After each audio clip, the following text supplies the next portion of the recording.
সাল 2012, অর্থাৎ তারপর কেটে গিয়েছে 8টা বছর। কিন্তু এই 8 বছরে সেই রাতটার কথা যখনই মনে পড়েছে তখনই শরীরটা সাময়িকভাবে ঠান্ডা হয়ে গিয়েছে। আপনারা শুনছেন uncanny diary, the midnight horror station. আজকের ঘটনা আমাদের কাছে পাঠিয়েছেন নিউ টাউন থেকে পার্থ দেব। পার্থ বাই প্রফেশন একজন ফিল্ম ডিরেক্টর। কর্মসূত্রে তাকে বিভিন্ন সময়ে যেতে হয়েছে রাজ্যের বিভিন্ন প্রান্তে। মুখোমুখি হতে হয়েছে নানা ঘটনার, যাদের মধ্যে কিছু ঘটনার কোনো বৈজ্ঞানিক বা যুক্তিসঙ্গত ব্যাখ্যা তিনি পাননি। আজ তেমনই এক ঘটনার কথা আমি শোনাচ্ছি পার্থর নিজের জবানিতেই। ঘটনায় ফেরার আগে বলি, যারা এই চ্যানেলে নতুন তারা ভিডিওর নিচে থাকা রেড বাটনটি প্রেস করে চ্যানেলটিকে সাবস্ক্রাইব করুন, আর যে কোনো আপলোডের নোটিফিকেশন পেতে ক্লিক করুন বেল বাটনে। ফিরছি আজকের আনক্যানি ডায়েরির পাতায়।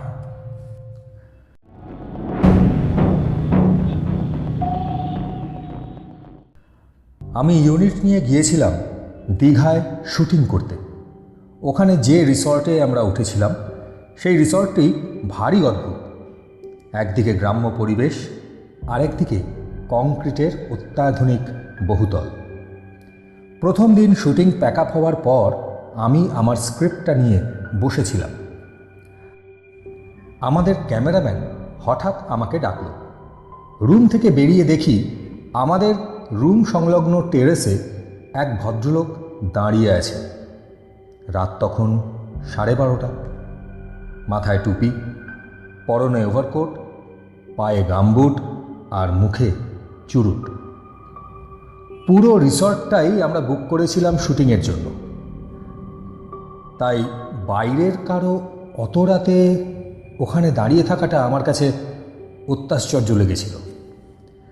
আমার বেশ মনে আছে, আমি আমার ক্যামেরাম্যানকে বলেছিলাম প্রোডাকশন ম্যানেজারকে ডাকতে, আর আমি নিজে একটা সিগারেট ধরিয়ে ভদ্রলোকের দিকে এক দৃষ্টে তাকিয়েছিলাম। ভদ্রলোকের মুখটা ভালো করে দেখা যাচ্ছিল না, টুপিতে ঢাকা পড়ে যাচ্ছিল। হঠাৎ টেরেসের লাইটটা ব্লিঙ্ক করতে শুরু করল। স্বভাবতই আমি লাইটের দিকে তাকালাম। তারপর যখন ভদ্রলোককে দেখতে গেলাম, দেখলাম সেখানে কেউ নেই। তাদেরকে বললাম ওই ভদ্রলোকের উপস্থিতির কথা। এরপর আমরা রিসর্টের ম্যানেজারের সঙ্গে কথা বললাম। হোটেলের সব স্টাফ তন্ন তন্ন করে সারা রিসর্ট খুঁজে ফেলল, কিন্তু ওই টুপি আর ওভারকোট পরা ভদ্রলোককে পাওয়া গেল না। পাওয়া গেল না চুরুটের কোনো চিহ্ন।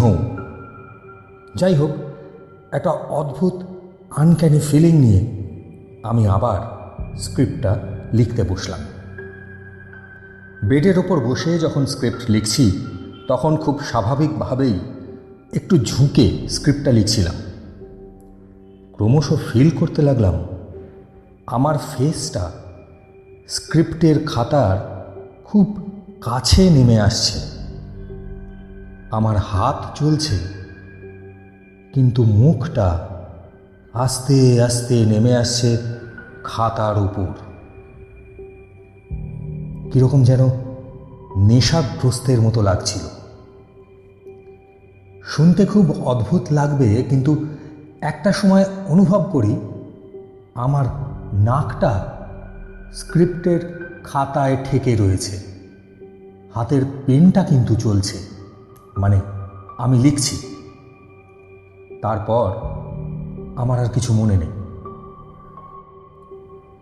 পরের দিন সকাল 6টায় কল টাইম ছিল।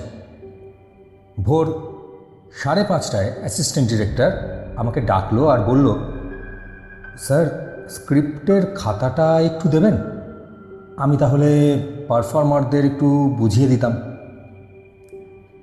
সে স্ক্রিপ্ট নিয়ে চলে যাওয়ার 15 মিনিটের মধ্যেই আমার রুমে ফেরত এলো। বলল, স্যার এগুলো কি লিখেছেন? আমাদের স্টোরির সঙ্গে তো কাল রাতে আপনার লেখা ডায়ালগগুলোর কোনো মিলই নেই। আমি বললাম, সে আবার কি, দেখি। স্ক্রিপ্টটা হাতে নিতেই শিরদাঁড়ায় একটা শিহরণ খেলে গেল। স্ক্রিপ্টে আমি লিখেছি এক ভদ্রলোকের কথা, যিনি এই রিসর্টে একটা সময় এসেছিলেন তার স্ত্রীর সঙ্গে, এবং তার স্ত্রী এখানকার লোকাল কোনো ডক্টর হায়ার করে তাকে ঘুমের ওষুধের ওভারডোজ ইনজেক্ট করে মেরে ফেলেন। ভদ্রলোকের নাম অম্বরীশ চৌধুরী। আর আমার লেখা স্ক্রিপ্টের শেষ লাইনটা দেখে নিঃশ্বাস প্রায় বন্ধ হয়ে আসছিল, কারণ শেষ লাইনটায় লেখা ছিল, অম্বরীশ চৌধুরীর সব থেকে প্রিয় পোশাক ছিল লং ওভারকোট সঙ্গে হ্যাট, আর তার প্রিয় নেশা ছিল হাভানা চুরুট। সেদিন আর শুটিং শুরু করতে পারিনি। শরীরটা খুব খারাপ লাগছিল। চেক আউট করার সময় রিসর্টের ম্যানেজারকে আর একবার জিজ্ঞাসা করেছিলাম, সত্যি করে বলুন তো, আপনাদের রিসর্টে কি স্পিরিট ঘুরে বেড়ায়? উনি হেসে বলেছিলেন, আপনার যাত্রা শুভ হোক। গত 8 বছরে অনেক ভেবেও এই ঘটনার কোনো ব্যাখ্যা আমি খুঁজে পাইনি। কেমন লাগলো আজকের ঘটনা কমেন্ট বক্সে অবশ্যই জানাবেন। আপনাদের জীবনে এমন কোনো ঘটনা ঘটে থাকলে তা ডেসক্রিপশন বক্সে দেওয়া মেল আইডিতে লিখে আমাদের পাঠাতে পারেন কাল্পনিক ভূতের গল্প। আজ বিদায় নিচ্ছি, ফিরব নেক্সট এপিসোডে এমনই কোনো ব্যাখ্যাতীত ঘটনা বা গল্প নিয়ে। ভালো থাকুন সবাই।